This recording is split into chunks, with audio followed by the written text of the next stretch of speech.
Well, good afternoon, everybody, and thanks for joining us for the JS Mindset Weekly Call. My name's Denny. Today is Saturday, April 24th, 2021. Joining me on the call today are Bill Holter, Jim Sinclair, and Dave. For quite some time, you've heard the boys warning almost continually that sooner or later one of the large depositories of gold and silver were going to be caught in a situation where they would not be able to deliver the metals back to depositors upon request. When that inability to deliver happens, there will be some folks who simply cannot get out, they can't get what they deposited from a firm for safekeeping. And when they cannot retrieve what is theirs, there will be a hue and cry of surprise and anger and who knows what else. Some depositors will call it incompetence, and some depositors will call it dishonest business dealings. But in the end, it won't make any difference. The metal simply will not be there, let alone will the metal be returned to them. Today we're going to be speaking with John Adams, who has found just a situation taking place in the land down under. In fact, he's joining us today where it's already Sunday. But before we introduce John to all of you, please be aware that in our conversation today with the boys and with John, it's very important to remember we are not giving anybody investment advice. What we're trying to do is share our own personal perspectives of investment in the economic world. Now, you can choose to add them to your own perspective, or you can choose to ignore it. In the end, we want you to be prepared for what might certainly be some very trying times ahead. Economist John Adams joins us today from Australia, where it is already Sunday morning. John is an independent economic analyst and a commentator who has appeared on various radio and TV platforms speaking about gold and silver. John holds corporate governance qualifications from the Australian Institute of Company Directors and the Governance Institute, as well as project management via Prince 2 certifications. I tell you these qualifications because John has discovered some fiduciary issues of concern in Australia that are really quite alarming. And with that, I'd like to welcome John Adams to the JS Mindset Weekly Call. John, thanks for getting up so early to speak with us here in the States. Not a problem. Thank you for having me. You bet. Now, John, sometimes it's best to tell the punchline before the tale, so I'll get right to it. What in the world's going on in Australia and specifically with the Perth Mint? Sure.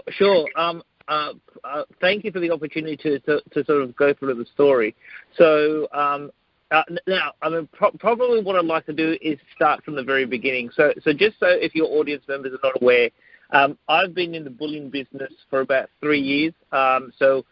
I live in New South Wales, just south of Sydney, but I work for an organisation called As Good as Gold Australia, where South Australia's largest bullion dealership, and Bill Holter's been on our platform quite a few times with Darryl and Brian Payne. So one of the things, I've been buying gold and silver since about 2017, and when I started to learn more about the industry and in terms of what Australian investors are doing in particular, I was noticing a lot of Australians were buying what I call synthetic gold and silver products. And these are mainly in the Australian context, unallocated and pool allocated accounts.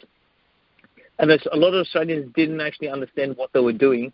There's a lot of propaganda that's being offered by the two largest players in the market, which is Perth Mint and ABC Bullion. And what they try to say is you can get exposure to gold and silver at a fraction of the price compared to if you buy what Americans call allocated and segregated. So I became particularly concerned about the risks of some of these products. And so last year on my own personal website, adamseconomics.com, I wrote an article about beware of synthetic gold and silver products, and I really tried to explain what the differences were between owning gold and silver, like in terms of a coin or a bar, where legal title is established, versus buying or investing in a promissory note, and what are the counterparty risks involved with that.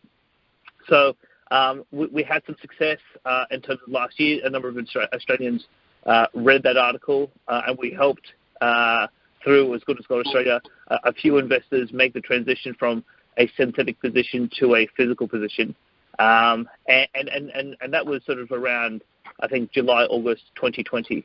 Now, moving fast forward, as we get into the silver squeeze, which started in late January, early February 2021, I mean, before I get into the specifics of the Perth Mint, I mean, the first analyst to really forecast that Perth was going to blow up was actually Craig Hemke from TF Metals Report.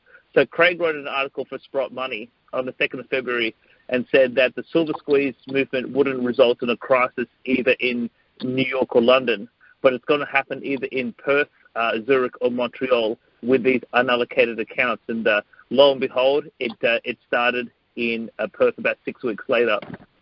So in late February, I started to hear a number of anecdotal stories that were sort of quite intriguing. So I've got obviously a number of supporters and friends across the country, but I had one particular friend who walked into Perth in late February into their retail store, and basically she was told that there is no silver for sale of any quantity, and she basically had to walk out empty-handed.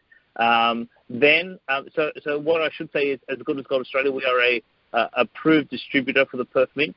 Starting at the beginning of March, we were told that there is no silver. We cannot place an order on the Perth Mint for any form of silver. Didn't matter the product. Didn't matter the denomination of the product, whether it's coins or bars. It didn't matter even the size of the order. So it wasn't that they were willing to take large orders and basically shun small orders. Basically, those orders were going to be accepted. So in the first 2 weeks of March, I continued to hear a number of stories. A lot of them anecdotal. One of the stories I was hearing was there was one gentleman who placed an online order for about 20 kilos of silver and was told delivery would be in 4 months. And obviously for the Perth Mint to say that you can't hand over 20 kilos in 1 kilo bar form in 4 months, look, it's going to take you 4 months. I mean, that was quite surprising. And there was a number of people who started to inquire about converting from a synthetic position, unallocated, pull allocated, to an allocated position in the Perth Mint. And a lot of those cases, people were being told no. So in that first 2 weeks, I think I did a reasonably influential interview with Dunnigan Kaiser at Liberty and Finance, and a number of Australians saw that. And then there was an increase in requests for transition to physical ownership. Then around I think it was the 20th of March, I actually issued a tweet, and to be honest, I didn't think a lot of people would look at it because I've been sort of shadow banned by Twitter because I was commenting on the US election. So I thought maybe 100, 200 people would actually see it. And the tweet basically said, I'm hearing horror story after horror story of Perth Mint clients, and Perth Mint clients are struggling to convert from a synthetic position to a physical position, and that the Perth Mint was in default. Now, that tweet within 2 weeks was seen by 369,000 people around the world. And Wall Street Silver and the Reddit boys, they took that tweet and put it up on their platform, and it started to spread like wildfire. And then obviously some of the industry giants like David Morgan, Alistair McLeod, Craig Hemke, and a whole bunch of others started to retweet, and the message started to spread. And that obviously led to a huge torrent of people coming forward, sending for delivery, and a lot of those people who wanted delivery, they couldn't get delivery. So what the thing I will say is, at the time that this was happening around mid-March, the Perth Mint website was crystal clear that if you had an allocated, segregated account, delivery was going to be within 2 days. If you had unallocated or pull allocated, delivery was going to be in 10 days. And so when I said that the Perth Mint was in default, it was their inability to deliver within their stated time frame. Now, because I put out that tweet and there was a whole huge kerfuffle, like in terms of storming the internet, that resulted in the CEO of the Perth Mint, his name's Richard Hayes. He did an interview with the Australian Broadcasting Corporation to try to re-establish confidence in the market, and he basically didn't actually do a very good job. So he did things like say, we have plenty of silver, 60 tons available for sale. There is no silver shortage. We just have a fabrication problem. Now, the problem with that explanation was that, so just to explain the differences between unallocated and pool allocated in the context of the Perth Mint.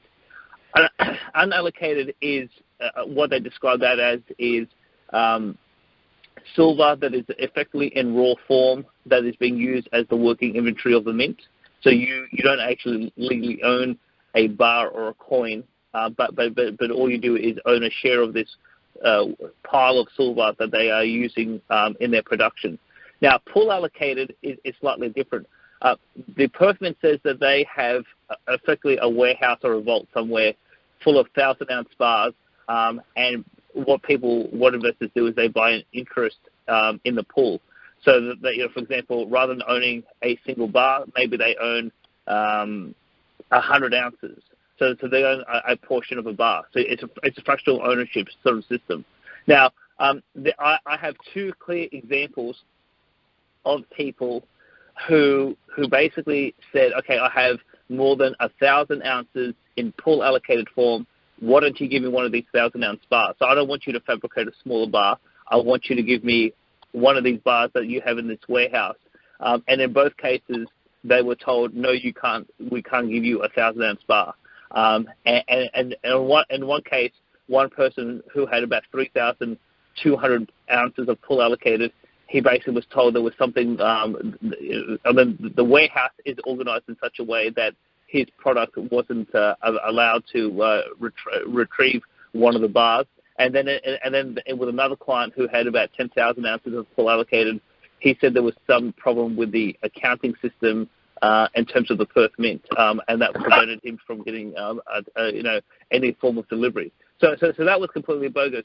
The other thing I would say is that there is a wholesaler who's here on the east coast of Australia, and he thought to himself, well, if there is a fabrication problem, I will go to the Perth Mint and buy a ton of silver in 1,000 ounce form, ship it across from west coast to east coast, give it to another refiner, and that other refiner can melt down into smaller retail products. Now, when he went to the Perth Mint and says, I have the money up front, I want to buy, your CEO says you've got 60 tons ready for sale, I want a ton. Well, that wholesaler was told to basically, he was told that they will not, they're not in a position to sell him anything. And so the moral stories I kept on hearing of people being denied, whether wholesalers can't actually buy, or there's other people who, in terms of placing new orders, they're being told that they are being delayed by a long time, or in particular, people with an unallocated or pool allocated position, when they were kept on being told, you can't actually get the silver when you want it. I mean, I kept on, particularly with Twitter. I was reporting a lot of this information real time, and I had the opportunity to do quite a few interviews. And the interviews, and one of the more influential ones was with Palisade Gold Radio. I think this was in mid-March. I did this with David Morgan. And really what we were trying to explain to investors across the world was that, one is if you own unallocated, pool allocated, or ETFs, you legally don't own any gold or silver. So there's huge counterparty risk. And from your own investment portfolio position, you need to actually understand that point, because particularly among Australians, that point wasn't particularly well understood. But the other point we were trying to make is that, particularly in the context of the Perth Mint, I mean, my allegation has been that they are running a fractional reserve synthetic program. And the basis for that claim comes from some other work I've been doing over the last 3 years, and that has to do with the Reserve Bank of Australia. So back in 2018, when I started doing YouTube broadcasting with my co-host here in Australia, Martin North, we have a YouTube channel called In the Interest of the People. We started to look into this issue of the RBA and the 80 tons of gold it has in terms of that being at the Bank of England. So one of the first shows we did about the RBA gold was about this issue of gold leasing, and they had in their annual report that they were leasing around 2017-18 about 11 tons of gold. We made a huge kerfuffle over it, and the RBA had no information on their website about it. Then they created a web page in response to our show, and they were able to release some more information. Fast forward to February 2019, when the Reserve Bank of Australia, the governor and the deputy governor were in front of the federal parliament here in Australia. We had a number of parliamentarians ask questions about gold, and some of those questions, they were written by me. I have a former career of being an economic advisor in federal parliament, so I knew some of these politicians, and they were willing to ask some questions. So there was a very sort of bizarre answer that came forward from the deputy governor when asked about gold leasing, and the answer was that when the Reserve Bank of Australia leases gold, the gold physically does not move. Now, initially I thought to myself, well, how could the Reserve Bank of Australia know whether the gold moves or not? Because up until that point, they had only ever audited the gold once, and that was in 2013. And so if the Bank of England was doing any funny business, because people like Eric Sprott actually do claim that the gold moves, and there is gold leasing by the Bank of England, perhaps behind the back of their clients. So initially I thought, well, they perhaps perjured themselves in front of Parliament because they have no way of knowing. But then I thought to myself, well, for the sake of argument, what if we just accept what they told Parliament? Well, by I think September 2019, resulting from a Freedom of Information request, the RBA released a series of documents, and in one of those documents there was an email exchange between two RBA officials that said that the 11 tons of gold that the RBA had leased was to the Perth Mint. Now, the corporate name of the Perth Mint is Gold Corporation, and that was the specific corporate name that was sort of mentioned in the email.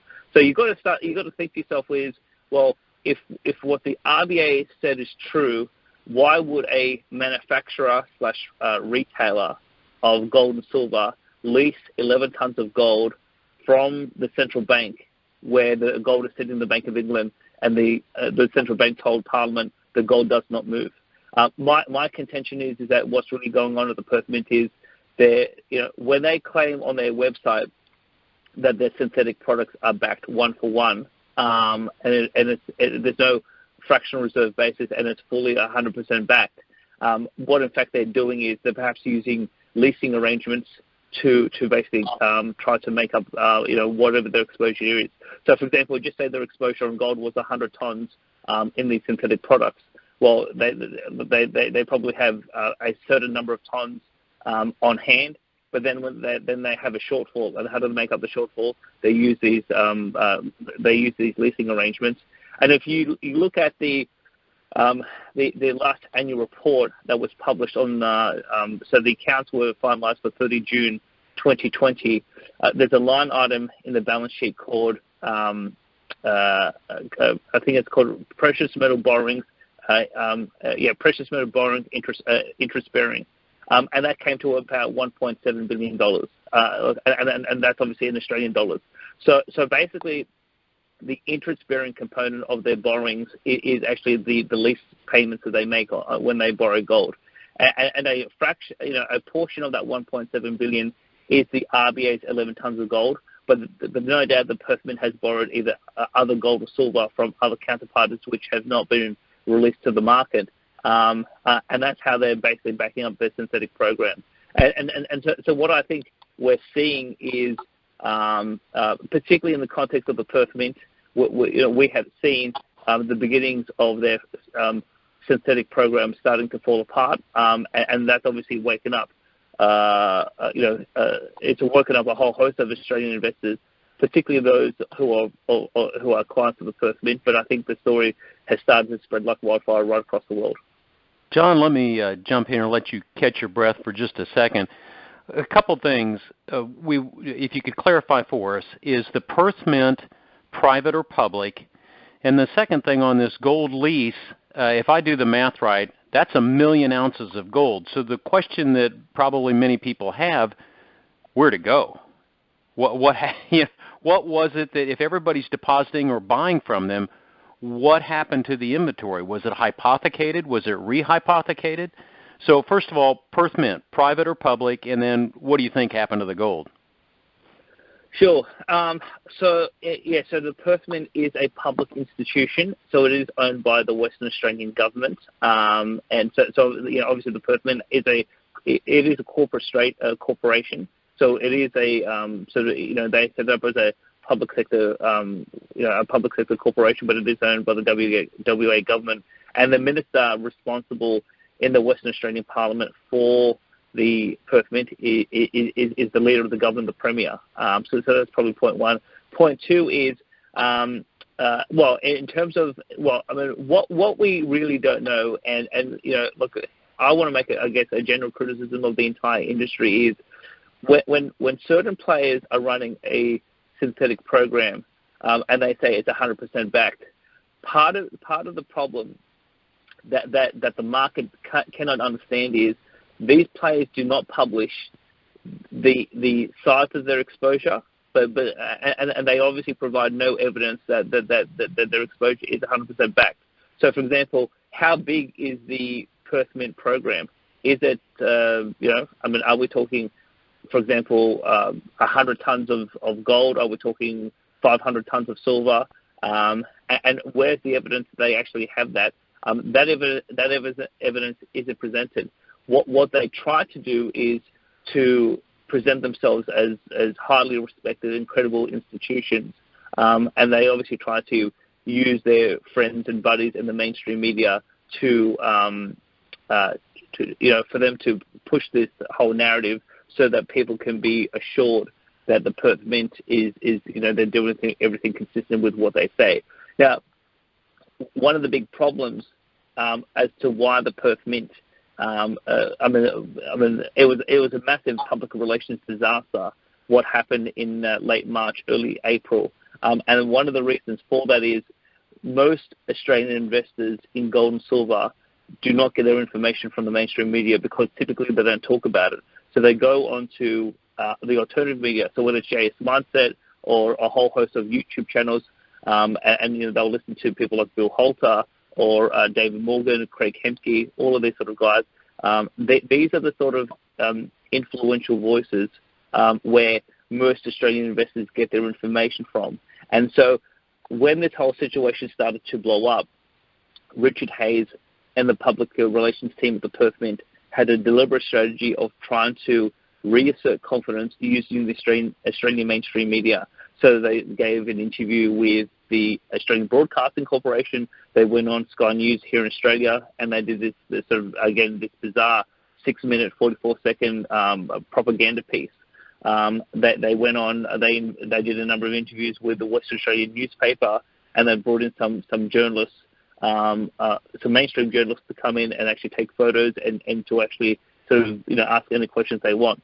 Now, the problem with this whole attempt is the journalists who are mainstream in nature don't understand the gold and silver market, didn't understand what questions to ask, and obviously the answer, some of the answers that Richard Hayes gave in particular, they just were not seen credible by his own clients, because what he was trying to say that everything's fine, we have plenty of silver, and yet the experience in real time of their customers were completely inconsistent. So that I think it was what's driving that behavior. And obviously since then, so before we started this call, I think Bill was talking about wanting me to comment on Kitco. What I've learned in the last probably 2 months is that there is a whole host of significant organizations across the world in the industry who offer large synthetic programs, and even though I haven't had any specific I've never dealt with Kitco, I was hearing early on as I was starting this whole campaign against synthetic products that Kitco that they run a fractional reserve program, and that a lot of customers of Kitco had no idea what was going on. So I started to mentioned Kitco on Twitter. I provided their phone number, and I said, well, if you have an unallocated, pull allocated account with Kitco, stand for delivery, take the physical, and the more physical we can drain from the physical market, the more pressure we place on the COMEX.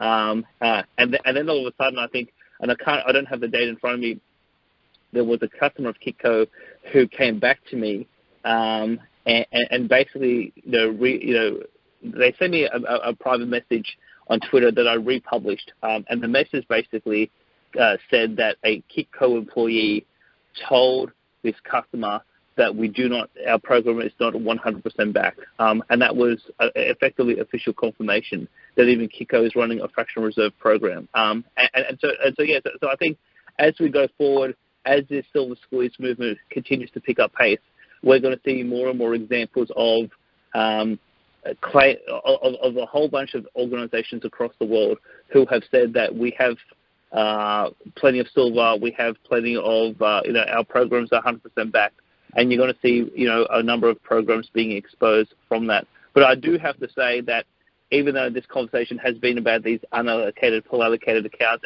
and the other thing I should perhaps put on top, and I know that you guys have covered this, is at the beginning of February, the SLV changed their prospectus, and that obviously is a clear signal that the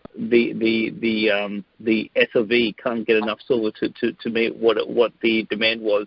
I think in a 3-day period they had more than 118 million ounces being sort of called upon because of the inflows into the trust, and that obviously was another. Well, the change in prospectus to my mind, that was the default, because their commitment to the market was that they would put into the vault a certain quantity of silver relative to the shares, and they couldn't do that, so they just changed the prospectus. But as we go forward, what I think we're going to see is not just exposure of synthetic products. I think we're going to see examples of fractional reserve allocated segregated. Now we've had one example.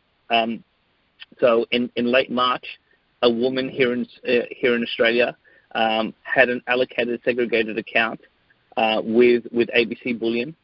She went. She was obviously hearing a lot of the commotion on the internet. She went to ABC Bullion and stood for delivery for her silver, and there was a specific product that was listed on her inventory statement as being in the possession of ABC Bullion because they were the vaulting partner. So ABC Bullion is they're a refiner, they're a retailer, but they also provide vaulting services. And when she asked for her metal back, that silver wasn't particularly there. And that's one specific example of a failure to deliver on aggregated, allocated, segregated. And I think as we go forward, one of the big scandals I think we're going to see across the world is fractional reserve allocated segregated, and that's obviously more of a criminal nature relative to some of these synthetic fractional reserve programs. Bill, you want to jump in? Yeah, John. About a month ago, a gentleman from Australia emailed me, and he owns better than 5 tons of silver, and about 1 ton of that was unallocated. And he told me that he contacted the Perth Mint, and they didn't tell him no, but he had to contact them day after day after day. And one day they would give him 2 1,000-ounce bars. The next day it would be 3. The following day it would be 1. And he said he did that for a couple of weeks and got, I guess at the one he wrote to me, he said it was close to getting his 1+ ton that was in the pooled account. Is at this point they're not delivering still, or I mean it's difficult delivery still, or are they cleaning it up, or is it getting worse? Well, I mean, so Bill, what I can say is that the evidence that I have seen, and when I say the evidence, I mean this is anecdotal in nature because the Perth Mint has been completely non-transparent with the market. I mean, I've had some conversations with a particular Australian journalist, and I've said that, you know, the Perth Mint and Richard Hayes can re-establish confidence in the market if they were just honest and actually told people what's really going on. But they have been very opaque in terms of what their real position is. So it's clear to me that as a result of the public pressure, they have changed their production schedule, whereas before they were telling people that kilo bars wouldn't be available for 4 months. Well, there's a whole bunch of kilo bars that are now being they're now being released to the market, and they definitely have changed their production schedule in terms of 1,000-ounce bars. So it seems like they are making an attempt to overcome whatever chronic shortage they had in early March. But the other thing that I should say that I exposed probably in early April was that the Perth Mint, so when people were standing for delivery for unallocated, full allocated accounts, and they were getting and they were paying fabrication fees for bars, well, some of those bars were Perth Mint bars, but in a lot of cases they were bars imported from China. Now that obviously shocked the market when I was told.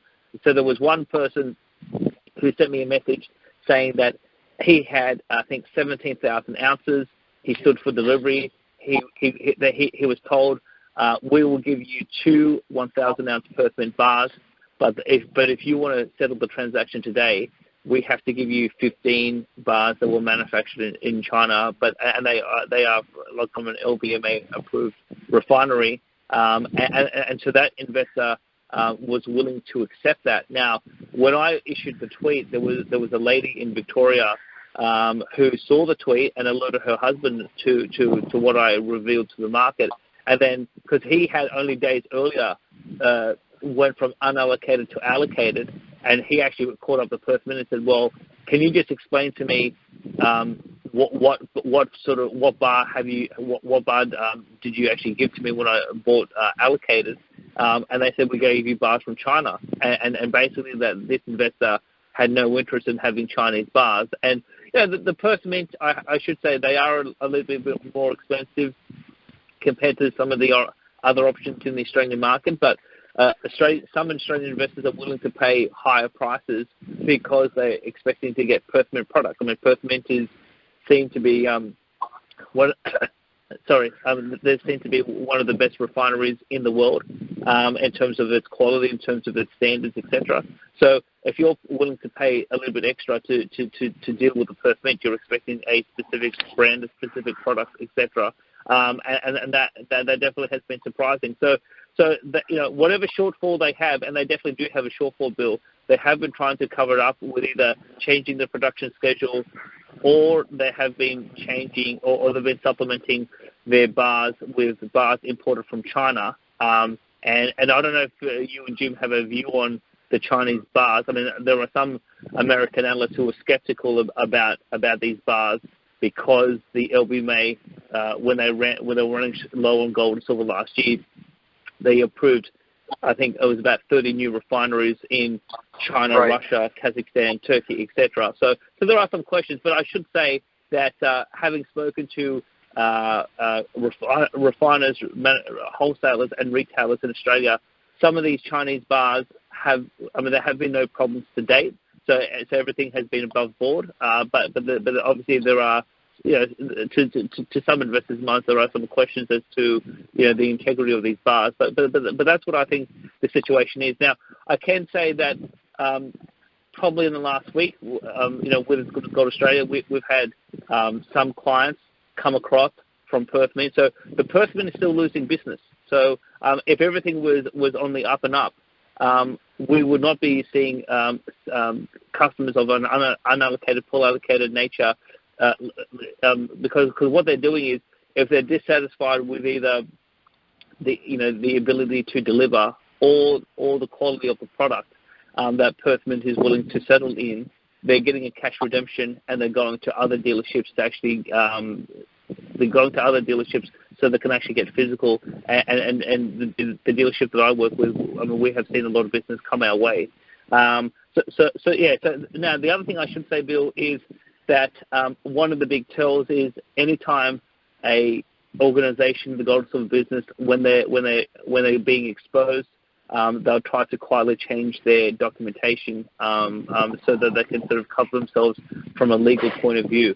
Obviously, that's why SLV changed their prospectus in early February, and probably a week and a half into the scandal with the Perth Mint.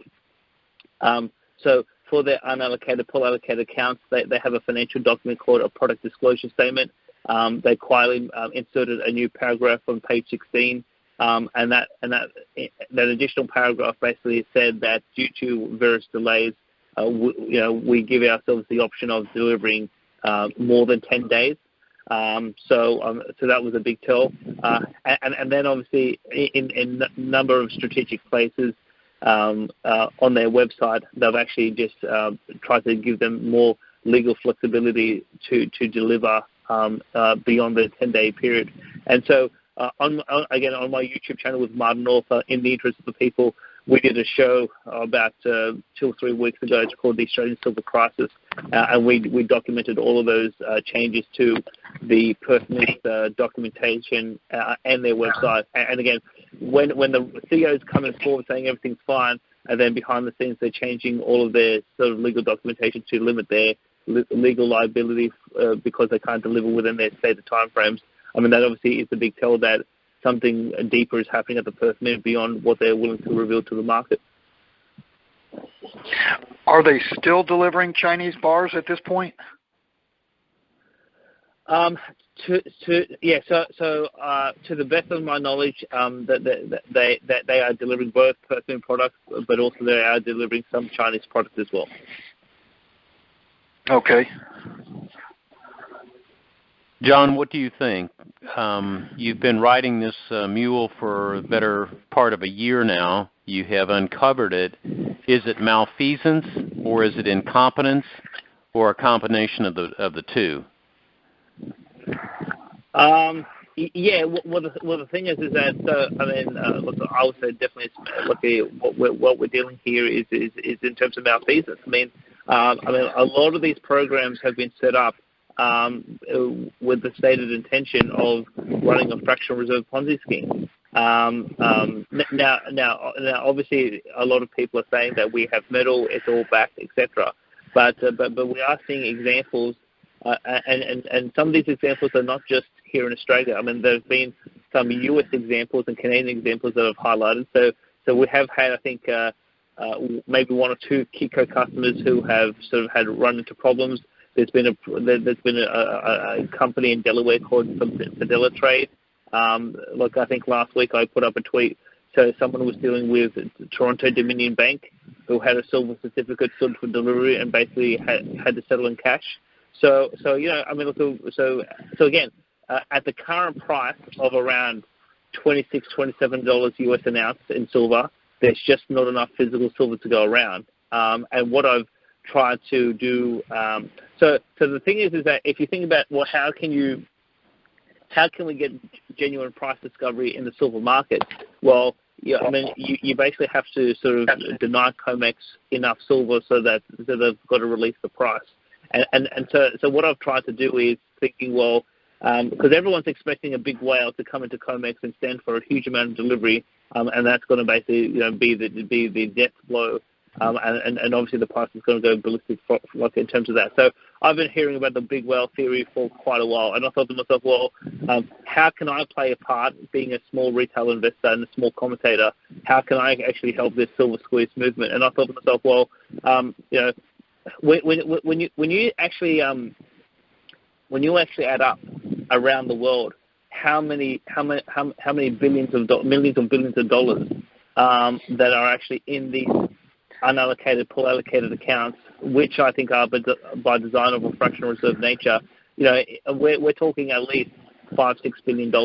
And so I guess what I've said to people is, people are hearing the opportunity in silver, they're buying silver positions, because they want to because they want to make money, they want to protect their wealth, but they think that there's a good opportunity to make a huge like a rate of return. Well, if that's your whole mentality, and you've got your money in a unallocated, full allocated account, I mean, you're basically shooting yourself in the foot. So what I've said to people is, if you want to actually maximize your own financial returns, but also help the market become free from the manipulation, well, if we all collectively at the retail level go from a synthetic position to a physical position, we're going to basically place so much pressure on the market and drain so much silver that then you're going to start to see some chronic problems in New York and London. And so far, that movement has borne some fruit. I mean, look, from the examples that I've been given in terms of documented, I probably have, in my own little way, probably converted about 20 to 25 tons of silver, from people who previously had an unallocated position to a now an allocated position.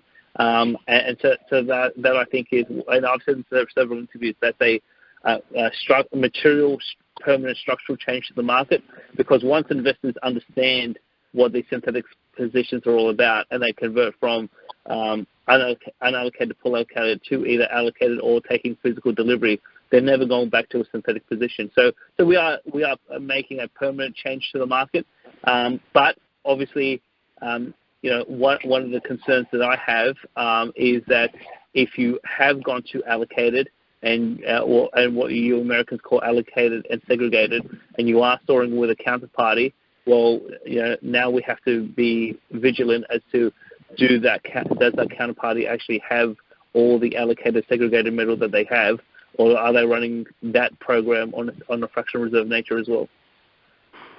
I am at the site now for PerthMint.com. They have a very interesting disclaimer. It says, and they've listed all their prices from the 20th ounce up to the full ounce. They show they show all the things they have available, and in very clear terminology, it says the PerthMint bullion retail buy and sell price listed below is not an indication of stock availability. If all these people have deposited here, John, where is it? I can't see anything but malfeasance as a solution to this. Can I come in for a second? Yep. Come on in, Jim. Yeah. What we see as malfeasance is the way in which an unregulated business has, for many, many, many years, performed the service of letting people feel that they've owned gold. And to some degree they have, as long as there isn't an over much demand for delivery. And it's simply been, again, the physical market for metals around the world is not a highly organized, terribly efficient phenomena. And there was no expectation that the accumulation of physical would, at some point in time, literally drain the overground supply, which has always been considered to be infinite. So as far as malfeasance is a violation of rule or regulation. It's not a violation of tradition. Malfeasance, I don't think, is a question. It's performance that is a question. And it is the contractual requirement, which is set in cement, to deliver something which a person has been promised within a period of time which is also contained within the promise. Take that as number one. Number two, that they could not do this sounds to me as if the shenanigans that they are, or the methods of their business procedures have so far survived because the only real push we ever had in silver was when the COMEX panicked over the Hunt brothers' intention to take delivery. The item that would cause this to become public would not be you cheated me and I didn't really own real silver, but it would be you didn't deliver it to me in the unallocated side, when I wanted to within the period of time that you said you would in the contract, or in the allocated side, it is clearly defined as the procedure for receiving delivery. So my first question, John, is simple. The British system of law, which has been adopted mostly around the globe, in Canada, etc., and in Australia, it does allow and maintain civil action, the records of filings of civil actions available to the public. So the first thing you want to know, has any action been filed on failure to deliver a contractual obligation? That would be a very important key, because it begins a thing called discovery. And discovery is a legal process prior to trial, in which all of the attorneys involved get to take a look at all the factors involved to see whether or not, A, the contract did promise delivery, and B, was delivery made or not made. And then they take a look at the settlement in cash is not contained in the contract. Settlement in cash is a negotiated don't sue me thing to do. The second question is, have you ever leased a car you can't drive or see? Once you take a lease on an item, especially an item which has no title, and gold has no title transfer, it's so contra logic that you would lease something that you would never take possession of, that you leased from a government gold, but you let the government keep the gold. You just paid them a lease fee, which sounds like a very technical maneuver, so you can claim that you do in fact have access to the physical metal. So there's a very big weakness in what I've heard on the idea that any lease made on gold, the person who grants the lease does not transfer the gold, because what is the person paying for? It's a technical and non-factual ability to give a statement of plausible denial. So it is extremely weak and plausible denial over the lease. And once somebody has filed a civil action, then the cork comes over the bottle. If people are just calling up every day and say, give me, and they continue this and finally get enough to satisfy them, that would be extraordinarily odd that person wouldn't actually file an action for the contract to be respected and performed upon. So it would be very interesting to know if any civil action over failure to perform in a contractual relationship regarding delivery exists in Australia, or for that matter, for people listening to us, anywhere in the world. John, to your knowledge, have there been any lawsuits, class action suits initiated against the Perth Mint? Or individual actions? Or individual actions, yes. Sure. So what I would probably say, Jim, is in the context of the Perth Mint, so I'm unaware of any action that's been filed. I mean, one thing I will say is Australians are not as litigious as Americans are. So I'm not sure that anyone has thought that they want to actually go down that path. So can't say anything on that. But I will say is that in the case of this the situation with ABC Bullion, so there's this lady who had allocated segregated. She is in discussions with lawyers, and they are they're going through the first phase of a legal review. So Julie G. Silver, that's her code name that was on Reddit.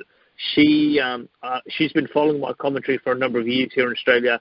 I was unaware of her until she reached out to me. So as soon as this situation blew up at ABC Bullion, She made contact with me. We've had several discussions. I've looked at some of the documentation she has provided, and now she's gone to a lawyer to go through the first phase of that legal review.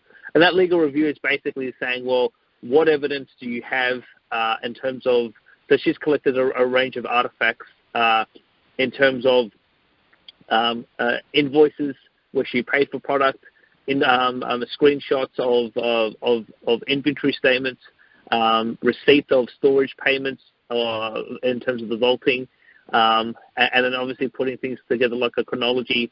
And then obviously the lawyer wants to then review the contract and basically be crystal clear as to, well, what were the obligations of ABC Bullion, and did they perform, what did they have to perform at the contractual level, and what did they fail to perform at? And so that's where we're trying to go through that process at the moment, and we're not sure exactly where that will go to, but obviously that I think is something worth watching going forward. And the other point I'll say, Jim, is that I completely agree with you. It makes no sense for a manufacturer/retailer to lease gold where they don't take physical possession of the gold, and that's obviously a very big tell that the Perth Mint has been running. Maybe accounting fraud is not the right legal or technical term, but they're running a Ponzi scheme, and I think they're being exposed in the process. It's what you need to know is, has a case been docketed? Docketed, D-O-C-K-T-E-D. No. I'm not aware of a case being docketed. Right. Legal review just means you hire an attorney, and he sits in the opines like mad and sends you a bill for nothing. So if there are any attorneys that are invested in that, then it would behoove the entire world and the attorney especially to proceed. Because what he wants, you don't want a cash settlement. You want what you agreed to do in a contractual relationship. And, Jim, in this situation, there's a cosigner, and the cosigner is the government of Western Australia, who has an explicit government guarantee that covers the obligations of the Perth Mint Depository. Yeah, and full faith and credit to the U.S. government. You want to try and get take all right. All right. I surrender. Okay. So the bottom line is, has anybody filed a legal action demanding that the contract, as written and as accepted and as paid for, in fact, perform in the same three ways? That is the ultimate tell. And the people can be non-litigious, and thank God, it's a lovely thing to have. Well, when they don't get something they bought, what are they going to do to get the material? Call every day for the next 30 days or 300 days? Go jump up and down in the office yelling, "Give me my silver"? They would take action to see that the silver, in fact, was delivered to them. And it would seem to be, as a person who understands these markets, that gold actually has been, silver actually has been leased out of China. Because when you lease it, you take it. And the rule is that leases in tradition do not exceed 365 days. In fact, when it became very popular to finance anything you wanted on a gold lease, an auto distributor can finance on a gold lease. The major firms in the U.S. undertook to renew those leases every year in a rollover. If the original person wanted their gold back, then they'd lease gold on your behalf from somewhere else, deliver it back to the person that was originally done. You'd still have the gold, and you could do anything with it you wanted, including sell it in the market for cash. It was the cheapest way to borrow money that had ever been invented, was in the precious metals leasing business, because once you leased it, okay, and you had a major firm like one of the most popular names that exist in finance in the world, giving you a contract agreeing to renew for you or roll over your lease so that you couldn't find yourself having to return the material, then you could sell that gold into the marketplace and do anything you wanted with the money. Buy a yacht, who cares? The lease, you'd be paying interest only to buy a yacht. Interest only is the cost of the lease. So what I see here is not criminality, but a very bad call on how to make money in a traditional manner that assumes the price of silver will never rise. The second thing I see is to cover those who have become extraordinarily excited about not getting their silver, so they will not litigate. Silver has been leased out of China and taken delivery of. That is what you do when you lease something, and that's what they're delivering. So it's not as much of a act of violation of statutory law as it looks to me like a horrible, broad-based decision that the price will never rise, and therefore you can continue what you invented a term called fractional reserve, which only means that you're buying some future or over-the-counter derivative to back up the unallocated commitment you've made to a client. So John, the psyche of the Australians, I've got cousins that live in Australia. They're entirely different in their psyche towards their government, towards contractual obligations. John, just your personal opinion, where is this all going? What is going to happen with Australians who have deposits there? Are they going to storm the gates? What do you see happening there in Australia? Sure. Well, what I would say is Australians tend to be more practical than being theoretical or philosophical. So for a lot of Australians, rather than wasting money on legal fees, because lawyers in Australia are particularly expensive, the practical question that the Australian investor may say is, well, how do I get if I can't get silver from the Perth Mint, how do I actually go get silver? So there are some people willing to stay with the Perth Mint and take delivery where delivery is possible. And the Perth Mint is saying, well, delivery will happen, but it will just be on a delayed basis. So if you stick with us, you will get your silver in the form that you want. But there are other people, some small clients, some large clients, who say on a practical basis, if I take a cash redemption, I can go to another provider in the Australian market and actually take physical delivery. So that's where I think that process is sort of going. And again, Australians are more practical, and they say, well, while there is no ability to perform the contract within the time frame, people just want to sort of move on and actually get the outcome that they want, which is to get the silver. One other point I just wanted to just highlight is, so I just want to be clear, in the context of the Perth Mint, what I did say is they were leasing gold from the Reserve Bank of Australia.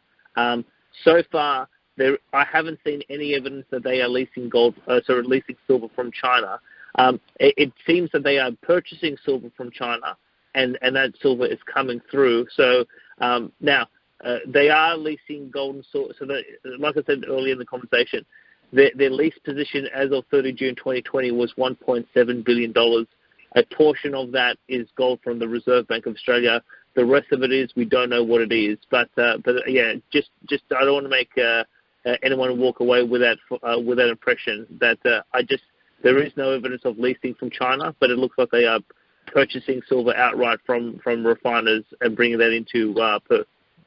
John, I don't mean to pin you down here, but when I looked at the audit details of the Perth Mint Depository as of June of 2019, now this is the end of June of 2019, they only held approximately, in Australian dollars, $3.47 billion worth of precious metal. So you're saying 1.47, so they only had $2 billion of their own? Did I get that right? Yeah, well, the thing is, yes. So when you look at the balance sheet, so the balance sheet has two types of precious metal borrowings. So one is that is interest bearing, and one is that's not interest bearing. So the non-interest bearing is effectively the size of their unallocated, pool allocated position, because it's a promissory note. It from an accounting point of view is listed as a liability. That would be the 3.2 billion that you cite. That would be the size of their synthetic program. Now, but the interest-bearing precious metal borrowing interest-bearing component of the balance sheet, that's effectively in terms of the gold lease or gold or silver leases. So you could say that maybe they're running, it could be up to 50% in terms of in terms of their synthetic program, in terms of what they physically have backing, and then they may be borrowing the rest of it. But again, even if you look at the financial accounts, the financial accounts are not very clear as to what is the precise nature. I mean, if you want to get down to the heart of this is whether it's the Perth Mint or any other organization across the world who runs a unallocated, pool allocated program, they need to publish in real time what's the size of their program, both in terms of dollars but also in terms of ounces and tons, and then obviously provide a reasonably up to date a reasonably up to date set of evidence as to to show the market they actually have it. And because it's so opaque and it's not transparent. Yeah, but they do have it. They have it on a piece of paper. This is not illegal. Well, this is a business decision. No. Yeah. It's a business decision which is going to bust the mint. All right, let him answer. Jimmy, let him answer here. Go ahead, John. I would, but I don't think he understands me. Oh, no. Things like I've been a physical trader since 1973. I made the physical market in New York with Mercado and all the others. I've seen this. I know it so well. It is, and it has been taken advantage of because of its legality. And you have to be very careful how the contract is written. I see this I see this as exploding by its own means and methods, because once the price of silver is $30, $40, or $50, the calm Australian is going to bang down the gates by the thousands to get what belongs to them, because the Australian, like the American, like the South African, are all human beings and get very upset when somebody tells them they can't have their money back or their life savings back. So this is only a situation that the dynamite will be lit by either lighting the fuse by the docketing of a complaint for contractual fraud, or by the simple fact that a mint, not somewhere of large size, is very simply going to close the doors, because nobody will lease to them anymore. There's no way for plausible denial. And what they do is they sift through these. You've got to see the big gamblers here on the COMEX have had tremendous losses on their positions, but because of their mechanism, they sat right through it and beat the market back down to a point where they ended up with profitability. Hey, Jim, let me make an observation on that. I agree it very well. It probably is a business decision, but when they default, it becomes a fraudulent. It becomes fraud. Via violation of the contract is right. Exactly. And that's and if nobody sues and wins on that, then what? Then that's the only whale that is going to really bust this thing wide open, is because so many people now want metals. The physical market is so stripped clean by the old, if you want, Jim, this coming month of May, we've only got 4 days left until first notice day, and the amount of open interest for May is extremely elevated. It's basically double at this point with 4 days left what it was last year. And last year's May contract, I believe, was the largest delivery month ever. And it's looking like this is going to be 150 to 200% of that. So and if everybody you very well. If everybody takes cash rather than ask for a settlement of the contract, then they've let the schemers go. It's a scheme. Right, I understand. But what I'm saying is, it looks like there will be well over 100 million ounces of silver that's going to stand for delivery. Let me get back to John here. If that actually happens and it stands for delivery and doesn't get delivery, then the only course it's over. Well, the only course of action is to file, and it will be over the moment somebody files, whether right. it's for 1 ounce or 1 billion tons, doesn't matter. When somebody files, it's over. I have a couple more questions for you, John. David, do you have any questions? Hello, David. You're on mute. Nope, just listening, Bill. You know me. Right now, I want to hear what everybody has to say. I love hearing what John has to say. I have followed him on Craig Hemke's most recent podcast, and I'm in the absolute same camp as all you guys, that the only way forward is we have to blow up one of these providers who's... It'll only take one. Right. Only takes one. We need the first person to yell fire in the theater, and if the Reddit people or whoever it is, it doesn't matter. It's going to cause the fire alarm to go off. And Reddit will file. They will file an action if they don't get 1 ounce that they've contracted for. Well, again, now the co-signer for all of this is the Australian government. So, John Adams, back to John Adams here for just a second. John, it's my understanding that the Perth Mint is the 3rd largest exporter or depository of Western Australia. Who are the other two, and are they in a similar situation? Sure they are. Look, to be honest, I don't have the answer to that. So to the best of my understanding, the Perth Mint is the biggest refinery in Australia in terms of particularly retail product. Yeah, so that would be domestic. Okay. But what did the co-signer do? Is what you want to know, Denny. What is the co-signer? At what point does Parliament just go crazy? That's the person who pays up if the suit is won by the person who failed to receive delivery. That's all. We're a little over an hour. And you could debt monetize it if you wanted to. Well, I mean, it's almost a perfect scheme when a government's involved. John Adams, what has been the response of the parliamentarians, John? Well, so the funny thing is so in March of 2021, so just over a month ago, we did actually have an election in Western Australia, and the incumbent government won the biggest majority in the history of the state. So the Australian Labor Party, which is basically our socialist party, they're the ones in power.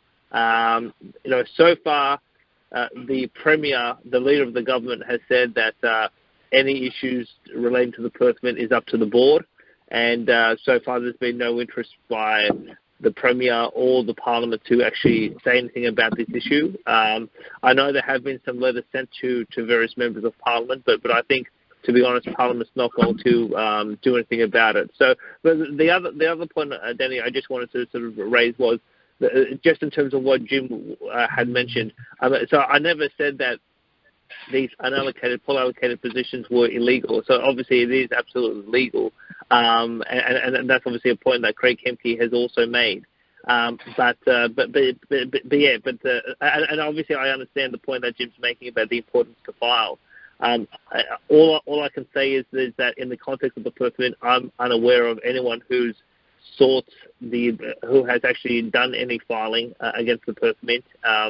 And the other thing I would say is that the volume of people who have either sought to stand for delivery at the Perth Mint or who have gone to other providers in the Australian market to get physical, that rate of conversion from synthetic to physical is unprecedented. So when we look at, say, late March, early April, so over about a 3-4 week period, hearing from a number of people who have been in the Australian industry for maybe 2 or 3 decades, what we saw was basically off the charts.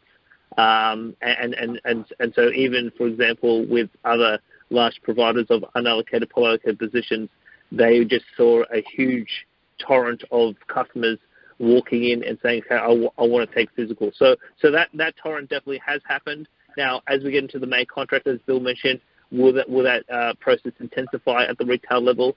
We will have to see. But yeah, I've heard estimates that the May contract could be anywhere between 65 to 100 million ounces, and we have 4 trading days left to go, and it will be very exciting to see what happens with COMEX over the next 7 days. One more profile question, John. Does the average Australian hold physical gold or silver?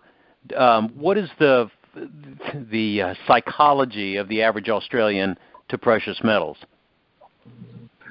Yeah, the thing is that so a lot of people do buy physical here in Australia, but one of the things that I was noticing as I've been in the industry for the last 2 or 3 years was a lot of people want to do this cheaply, and obviously that's part of the scam. So when you're running unallocated, pool allocated accounts, you make the spreads a lot cheaper, so that people are willing to place their money on that, and particularly clients who are sort of high 6-figure, 7-figure clients, when they're thinking, well, what is the cost of actually buying physical? That cost can represent a significant amount, and so that's where. And let me give an example. So what we had a client who had just over 4 tons unallocated to the Perth Mint. He stood for delivery. Couldn't get a guarantee about when they could actually give him 4 tons of physical silver. So he just said he had enough.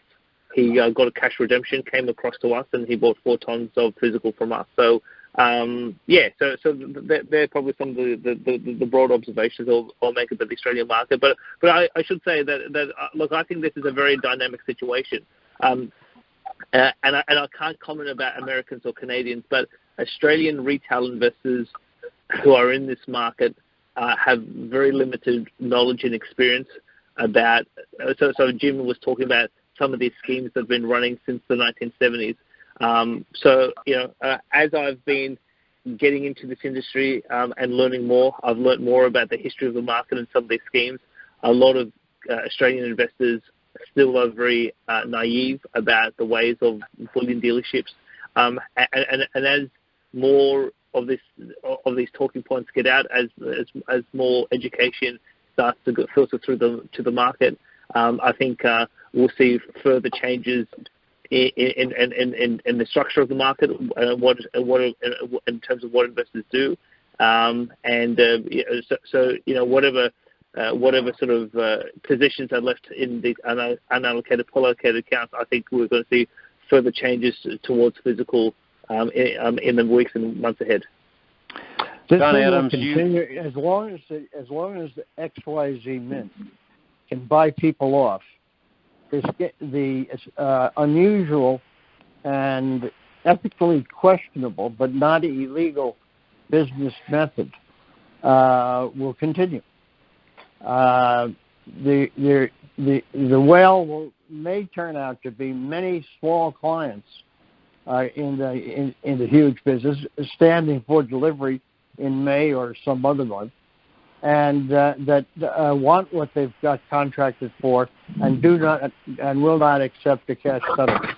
Remember, I liquidated the Hunts, and it was Volcker who demanded that I be in a contract loan to Merrill Lynch and Page to save them. That unless I handled the Hunts position, the government here, the Federal Reserve here, would not fund the bailout. And the Hunts, I was also their broker, and we did tremendous business together. So I know the crooks and crannies of all of this. It is going to blow up, believe me. And I've told you the various ways it could. It is simply a lousy business decision made by some very powerful, wealthy individuals in the industry that does have a sell-by date on it. John, it's Sunday morning there in Australia, and I don't want to keep you, but I do want to go back to Jim one more time. Jim has been predicting this almost letter, word, paragraph, sentence from the very beginning. Jim, what effect do you think that this will have on Zurich, on Montreal, certainly into the Asian markets? Where do you think it's going from here, Jim? Well, it's beginning to cause pressures clearly on the Perth Mint. And they are probably jumping up and down inside the back office saying what we're doing is perfectly legal. Why are these nasty people saying that what we're doing is somehow wrong? It's not wrong. It only is wrong when they can't perform. And the inability to perform will start a run on all mints and all of the finest name storage facilities that exist. Because there is no greater temptation on the face of this earth than to see 10 piles of gold, and you've been working for 20 years, and you own the storage facility, and you own a 100-foot yacht, and say, well, I'll take a little gold from this pile and I get my yacht, because I know that the Gaddafi pile is nobody's coming after that, so I can always borrow and take a little gold out of the Gaddafi pile and put it into the pile where I used to buy my yacht. And I'm not saying that the Perth Mint has done anything like that, but I can tell you it's totally transparent. They have made one lousy decision. Oh my! They're buying the way out of it in cash, and it will stop the minute somebody says, this price has just risen $20 in the physical market, and there's no way we're going to settle this for cash at $30 when the physical market is $40 or $50 bid. That's the end of the whole game. Then there's a run on every mint and every storage facility, even the ones you consider to be the most perfect and correct ones in the world. I don't think there is such a thing. The temptation is too great. Bill Holter, I want to give it. I really don't want to keep John all morning, but for him in Australia, do you have any more comments or questions? Other than thanking John for his time, I thought this was excellent. Oh my goodness, John, you've done us a great service here in the U.S. Certainly, we have lots of people who are doing exactly the same thing here in the States that you poor Aussies have been the victim of there at the Perth Mint. Well, victim, those are my words, but certainly been misled. And John, I can't thank you enough for taking time to share your thoughts with us. Not a problem. Thank you for having me. You bet. Thank you, John. And to all of you as our listeners, always remember that money isn't everything. It's just that having money makes things so much easier in life. Truly, it's the people in our lives that are worth $1 million, and we just can't forget to tell them so.